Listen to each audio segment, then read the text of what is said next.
वज़ीर-ए-आला सुहेल अफरीदी की इमरान खान के लिए रिहाई अमन फोर्स जो थी वो भी अब खटाई में पड़ गई है। वफाकी आईनी अदालत ने अहम नोटिस जारी करते हुए 10 रोज़ में जवाब तलब कर लिया है और जो चीफ जस्टिस हैं आईनी अदालत के उनकी तरफ से भी अहम रिमार्क्स सामने आए हैं। मेरे साथ कोर्ट रिपोर्टर एहसन वाहिद मौजूद हैं। और क्या अदालती कोई बड़ी खबर ऐसे आ सकती है कि जो रिहाई अमन फोर्स सुहेल अफरीदी जिसको कहा जा रहा था कि वो मुल्क भर के नौजवानों को इकट्ठा करके एक ऐसी फोर्स लाएंगे जो इमरान खान की रिहाई के लिए कारामद साबित होगी। तो आज अदालती जो रिमार्क्स हैं जिसमें जो चीफ जस्टिस उन्होंने ये भी कहा कि जो सजा याफ्ता शख्स है उसके लिए इस तरह की फोर्स बन ही नहीं सकती या तहरीक आ ही नहीं सकती। तो कैसे देख रहे हैं इसको? बिल्कुल, ये दरख्वास्त गुजार है ज़हीर अहमद, उनकी ये दरख्वास्त है जिसमें उनका मुवक्कफ़ ये है। उन्होंने एक तो सबूत भी पेश किए हैं सुहेल अफरीदी साहब के जो बयानात हैं, फिर जिस तरह से लोगों को जो है वो रिहाई फोर्स में शामिल किया जा रहा है उसके सारे सबूत भी उन्होंने कमरा अदालत में पेश किए हैं। वीडियोज़ भी उन्होंने जो है वो पेश की हैं और उसमें उन्होंने कहा है कि सुहेल अफरीदी साहब ने कहा है जी हमारा मुकाबला जो है वो डाकुओं से है।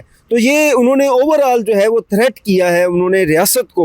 ये जो अली नवाज वकील हैं दरख्वास्त गुजार ज़हीर अहमद साहब के, उनका ये बयान था। उन्होंने कहा है कि ये जो अमन अमान है हमारी रियासत का या हमारी स्टेट का, तो उसके लिए ये ख़तरा है। इस हवाले से जस्टिस अली बाकी नजफी ने भी जो है वो सवालात उठाए हैं। उन्होंने कहा है कि ये जो रिहाई फोर्स बनाने का ऐलान किया गया है सुहेल अफरीदी साहब की जानिब से, क्या इसके हवाले से उन्होंने कोई सूबाई कबीना से इजाज़त दी है या फिर सूबाई कबीना ने इस हवाले से कोई जो है वो ऐलान किया है? तो इस पर दरख्वास्त गुजार के वकील ने कहा है कि जी ऐसा बिल्कुल नहीं है। तो यहाँ पर फिर जस्टिस अमीनुद्दीन खान साहब भी जो है वो आए और उन्होंने कहा है कि एक शख्स जो मुलजिम है वो इस वक्त कैद है, वो सज़ा याफ्ता है, तो उसके लिए एक रिहाई फोर्स जो है वो कैसे बनाई जा सकती है? इस वाले से उन्होंने सवाल उठाया और फिर उन्होंने जो वफाकी हुकूमत है उससे भी जवाब तलब कर लिया, उनको भी नोटिस किया। उन्होंने कहा कि आप आएँ और हमें बताएं कि ये जो रिहाई फोर्स बनाई जा रही है इसके मकासद क्या हैं, और अगर ये बनानी भी है, ज़रूरी हो गई है, बहुत ज़्यादा ज़रूरी हो गई है,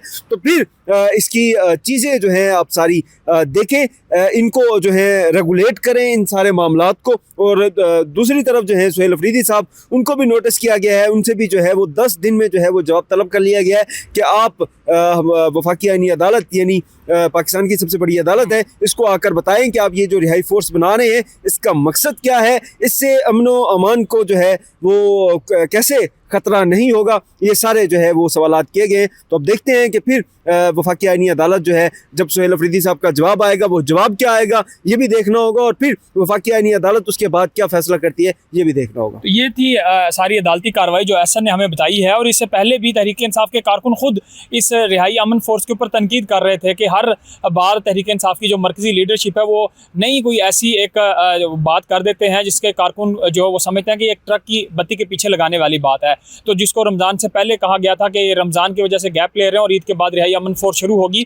और जो कारकुन है वो तो ये भी तनकीद करते हैं कि जो लीडरशिप खुद अपने एहतजाजों से इमरान खान को रिहा नहीं करवा सकी, तो रिहाई अमन फोर्स क्या इमरान खान को रिहा करवा पाएगी या नहीं। लेकिन उससे पहले ही ये मामला अदालत पहुँच गया, वफाकी आईनी अदालत ने इसके ऊपर जवाब तलब कर लिया है। और ये कहा जा सकता है कि तहरीक इंसाफ का जो आखिरी कार्ड था यानी एक स्ट्रेटजी आखिरी थी जिस पर वो रिहाई अमन फोर्स की बात कर रहे थे, वो भी अब जो है ये जो तहरीक इंसाफ का जो एक सियासी स्टंट था या इसको जो भी कह लें वो भी अब अदालती लेवल पे तकरीबन ख़त्म होने जा रहा है। तो क्या तहरीक इंसाफ और मरकजी लीडरशिप अपने कारकुनों को मुतमिन करने के लिए कोई नई तहरीक या नई कोई किसी चीज़ का मूवमेंट का ऐलान करेंगे? क्योंकि रिहाई अमन फोर्स तो कारकुनों की नज़र में तो पहले ही नाकाम पॉलिसी थी। अब ये अदालती मामले में भी जो आने वाले दिनों में लग रहा है कि अदालत इसको इस फोर्स को रोक देगी।